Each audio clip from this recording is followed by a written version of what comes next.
D-Day, the invasion that saved the world, cold open, 2 minutes. It is June 5, 1944, 4 in the morning. The English Channel is a cauldron of noise and fear. Hundreds of thousands of men are crossing it. Most of them will never see home again. They don't know this. They can only see the darkness ahead. They can only hear the engines, the guns, the men around them praying, weeping, retching with terror. In a few hours, the beaches of Normandy will run red with blood.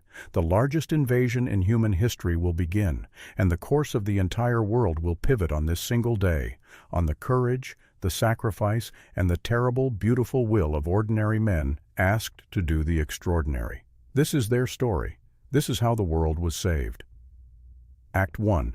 The World Before. 5 minutes.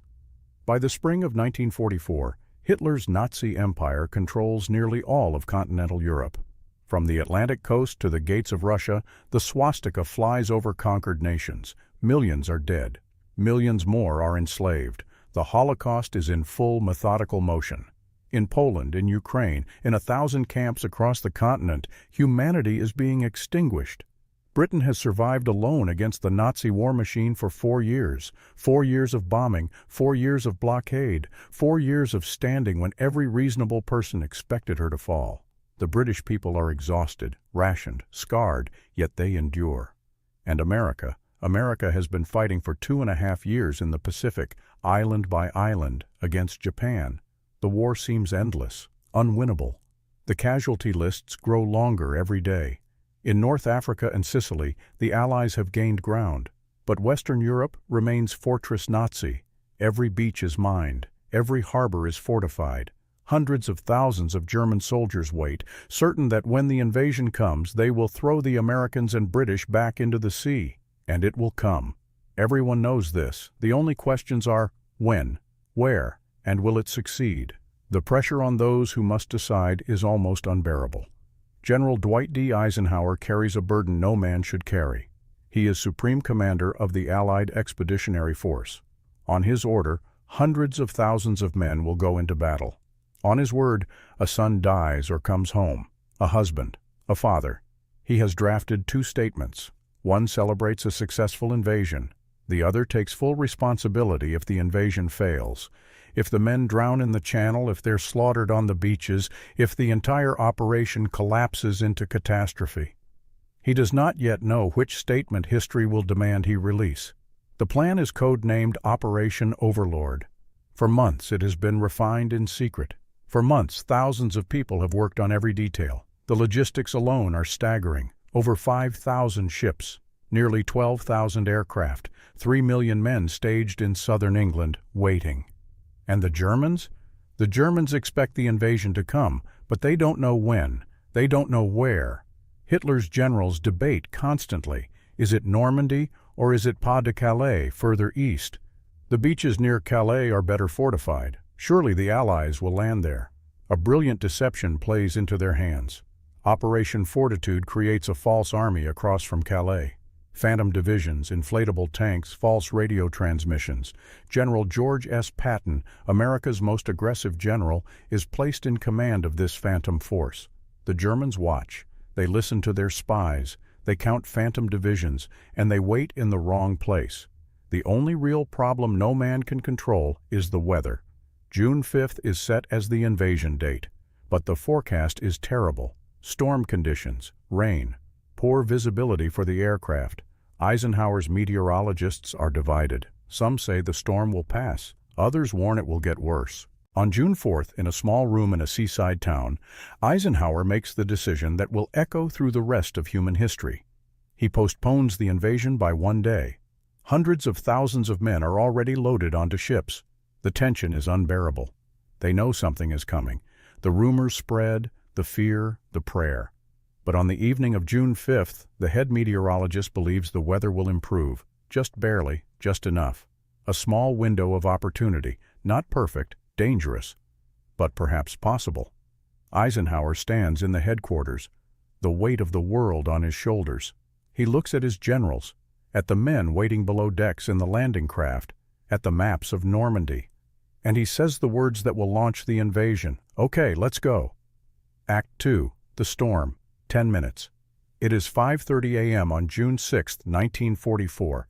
The invasion has begun. The first waves of soldiers approach the Normandy beaches: Omaha, Utah, Gold, Juneau, Sword, 5 beaches, each with its own designation. Each will become a graveyard before the sun rises.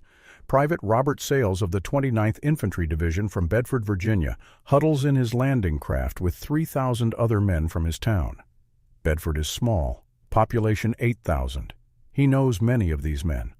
They went to school together. Now they are brothers in terror. The boat shudders. The ramp drops. The water is cold, impossibly cold. Men begin to wade ashore, and then the world becomes hell. The German 352nd Infantry Division, stationed in Normandy, has been alerted to the invasion. They are not in Pas-de-Calais. They are here.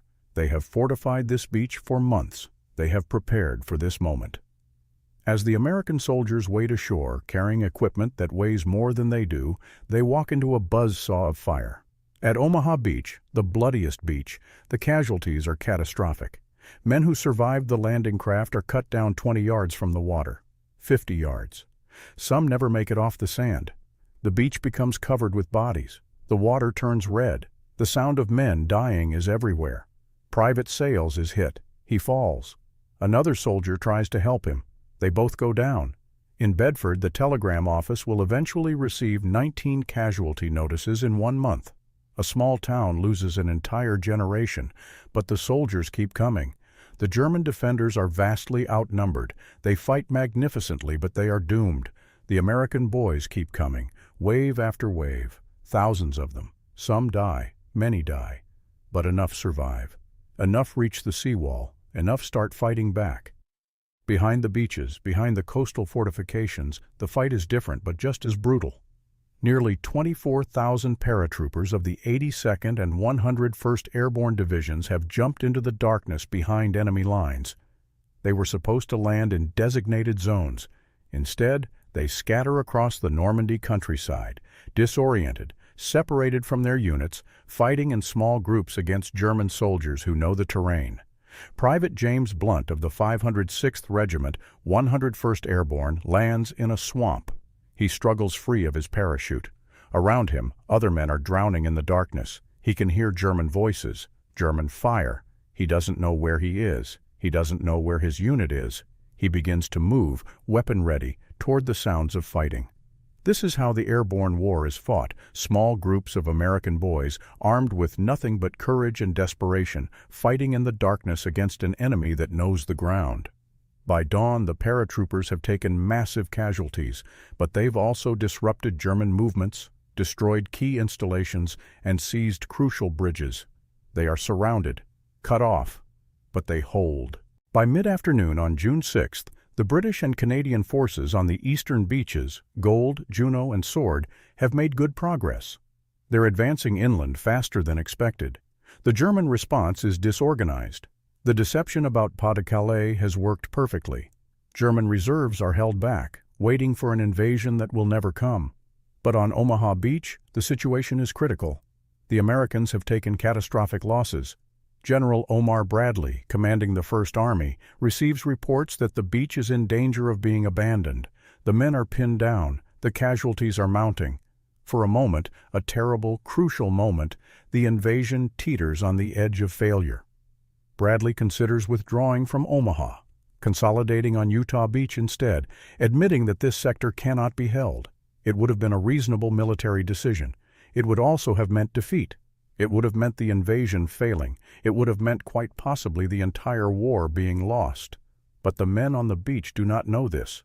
They only know that more men keep coming, that the officer in front of them is charging toward the guns, that the only way to survive is to move forward. Colonel George Taylor of the 1st Division watches his men die on the sand. He sees the survivors frozen with fear, and he makes a decision. He stands up, fully exposed to enemy fire. He walks across the beach toward the bluff, toward the guns, and he says words that will echo through history. There are 2 kinds of people on this beach, those going to die and those going home.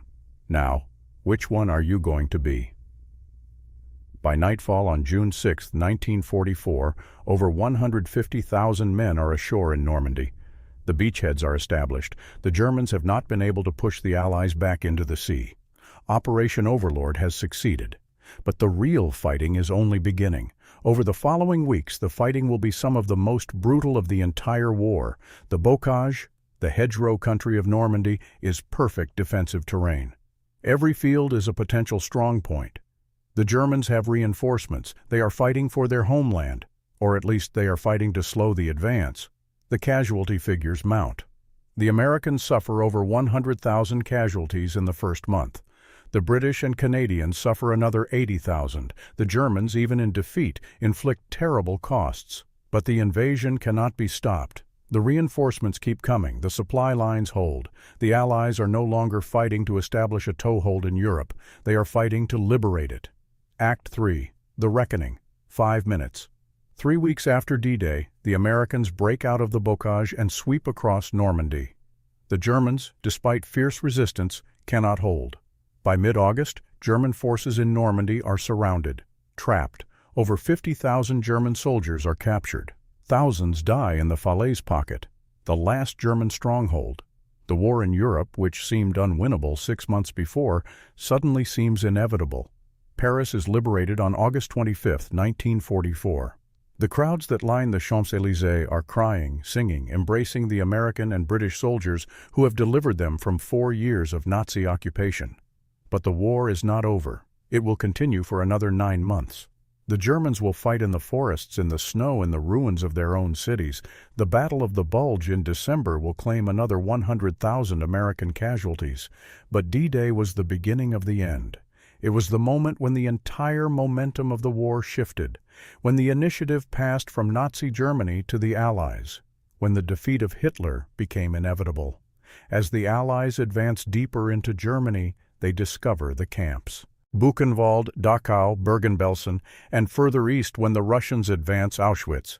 The full, horrible truth of what Hitler's regime has done is revealed. 6 million Jews, millions of others, political prisoners, Roma, the disabled, homosexuals, anyone deemed undesirable by Nazi ideology, systematically, methodically, murdered. American soldiers who have been fighting for abstract ideals, democracy, freedom, the rule of law, suddenly understand the stakes in concrete, horrific terms. This is what they have been fighting to stop. In the Pacific, Japan fights on. It will take 2 atomic bombs, 2 cities vaporized in seconds, and the deaths of 200,000 people to finally break the Japanese will to surrender.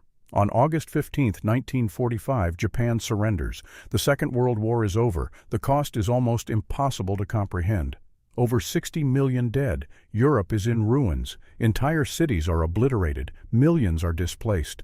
The Soviet Union, our ally in war, emerges as a rival for global power. We are entering a new kind of war, the Cold War, that will last 45 years. Private Robert Sales of Bedford, Virginia, died on Omaha Beach on June 6, 1944. He was 18 years old. He is buried in the American Cemetery at Normandy in a small town called Saint-Laurent-sur-Mer. Over 9,000 American soldiers are buried there. Over 4,000 in the British Cemetery. Over 1,000 in the Canadian Cemetery. But they are only a fraction of the total cost. Over 400,000 Allied soldiers died in the war in Europe. Over 5 million German soldiers, over 26 million Soviet soldiers, countless civilians. And yet, the world was saved, democracy survived, freedom endured, the genocide of the Holocaust was stopped. The world did not fall under the boot of Nazi tyranny. It came very close. Epilogue. 3 minutes. Today, the beaches of Normandy are at peace. The sound of gunfire has been silent for 70 years. German and American tourists walk the same sand. Families picnic where soldiers died. Children play where men prayed for their lives. The American Cemetery at Normandy receives over 1 million visitors each year. People come to remember, to understand, to pay respects to the boys who died to save a world they would never see freed. The last D-Day veteran, a man named Charles Shea, visited the beaches regularly until his death in 2022. He was one of the survivors. He spent the rest of his life bearing witness, telling the story so that we would not forget. It has to be remembered, he said, not the glory of war, but the cost. 79 years after D-Day, the world has changed almost beyond recognition. We live in an age of technology that those soldiers could not have imagined. We are connected to each other across the globe in ways they would find miraculous, and yet we face many of the same questions they did. What is worth fighting for? What is worth dying for? What does it mean to defend freedom when freedom is fragile? The soldiers who landed on the beaches of Normandy on June 6, 1944, did not fight for abstract concepts. They fought because they were ordered to, because their friends were fighting, because something in them responded to the call, even though they knew they might not survive it. But their sacrifice was not for nothing. The world they saved became the world we inherit, a world where democracy survives, where freedom endures, where human beings are not extinguished because someone in power decides they are inconvenient.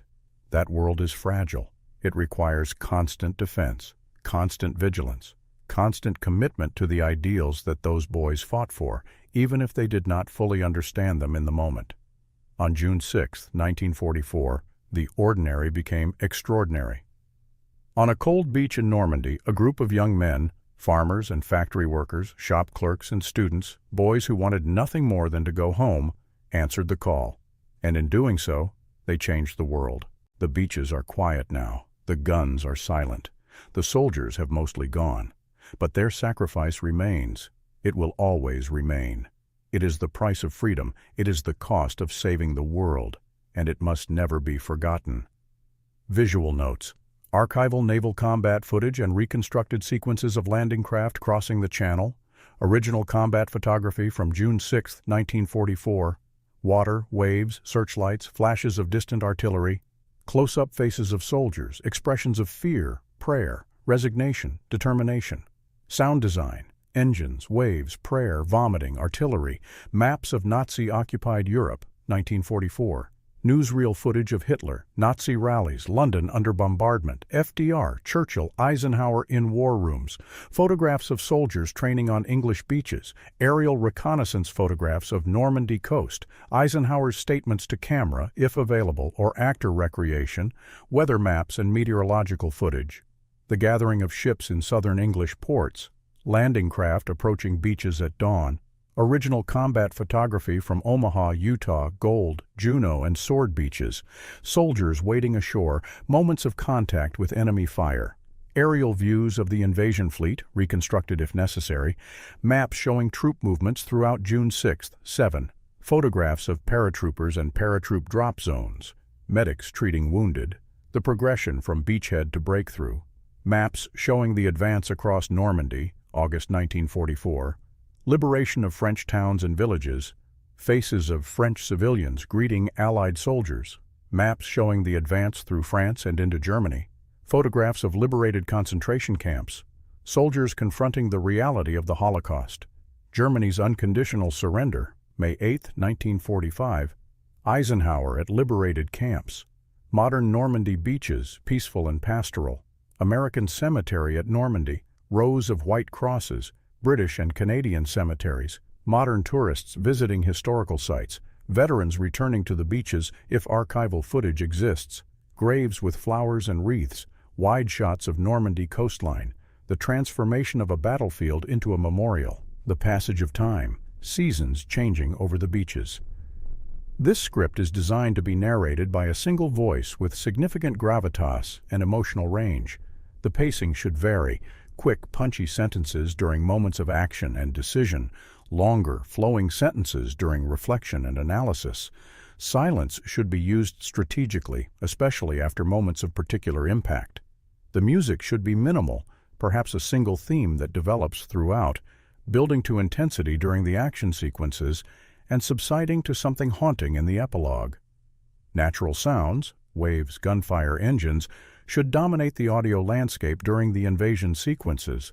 Archive footage should be color-corrected for visual continuity, though the starkness of black and white photography should be preserved where it enhances the emotional impact. Maps and graphics should be clear and easy to follow, helping orient the viewer geographically and chronologically. The faces of soldiers, particularly in the cold open and epilogue, are crucial. These are real people, and their humanity should never be obscured by the scale of the historical event. The viewer should connect to them personally, understanding that D-Day was not an abstract historical moment, but a collision of individual human beings with